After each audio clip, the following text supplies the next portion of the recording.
യൂട്യൂബിന് വിട. സൂര്യയിലെ എല്ലാ പരമ്പരകളും സംരക്ഷണത്തിന് ശേഷം തികച്ചും സൗജന്യമായി സൺ നെക്സ്റ്റ് ആപ്പ് ഡൗൺലോഡ് ചെയ്യൂ. കണ്ടാസ്വദിക്കാം നിങ്ങളുടെ പ്രിയ പരമ്പരകൾ. അവള് കാഞ്ഞ ബുദ്ധിയുള്ളവളാണെന്ന് നമുക്കറിയാം. അവള് വിളിച്ചിട്ടാണ് അച്ഛനന്ന് അവിടെ പോയത്. അങ്ങനെയുള്ള ഒരാള് വളരെ പെട്ടെന്ന് സ്വത്തുക്കൾ ഇഷ്ടദാനം തന്നു എന്ന് പറയുമ്പോ അത് വിശ്വസിക്കത്തക്ക ബുദ്ധി അവക്കുള്ളൂന്ന് നമ്മൾ വിചാരിക്കാവോ? വിശ്വസിച്ചില്ലെങ്കിൽ അവളെന്തിനാ എന്നെ വിളിച്ചു പറയുന്നേ? അങ്ങനെ വിളിച്ചതുകൊണ്ടാണ് ഞാൻ സംശയം പറയുന്നത്. സ്വത്ത് കിട്ടിയെന്ന് അറിയുമ്പോ നമ്മുടെ റിയാക്ഷൻ എന്താണെന്ന് അറിയാനായിക്കൂടെ അത്? ഞാൻ അവളെ സപ്പോർട്ട് ചെയ്യുന്ന പോലെ തന്നെ സംസാരിച്ചു. അപ്പൊ അവളെന്താ പറഞ്ഞേ? 2 ദിവസം കഴിഞ്ഞ് അവൾ ഇങ്ങോട്ട് വരാം, ഇതെല്ലാം മുത്തശ്ശിയോട് പറയണോന്നും പറഞ്ഞു. കണ്ടില്ലേ, അവളത് വിശ്വസിച്ചു കഴിഞ്ഞു.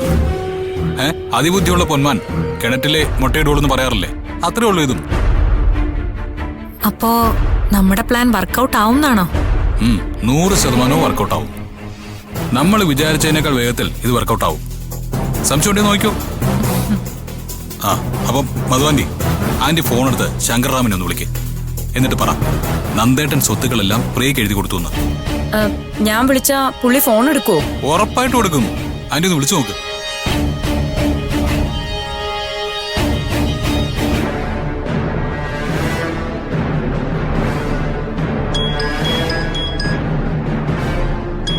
ഇവളെന്തിനാ എന്നെ വിളിക്കുന്നത്? ഹലോ ഹലോ ശങ്കരേട്ടാ, ഞാനാ മധുമിത. മനസ്സിലായി. എന്താ വിളിച്ചത്?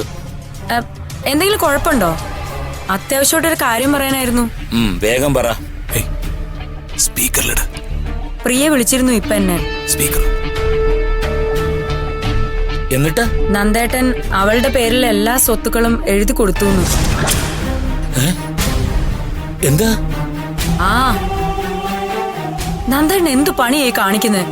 ഇത്രയും പെട്ടെന്ന് അതൊക്കെ വേണായിരുന്നോ? സത്യമാണോ ഈ കേൾക്കുന്നത്?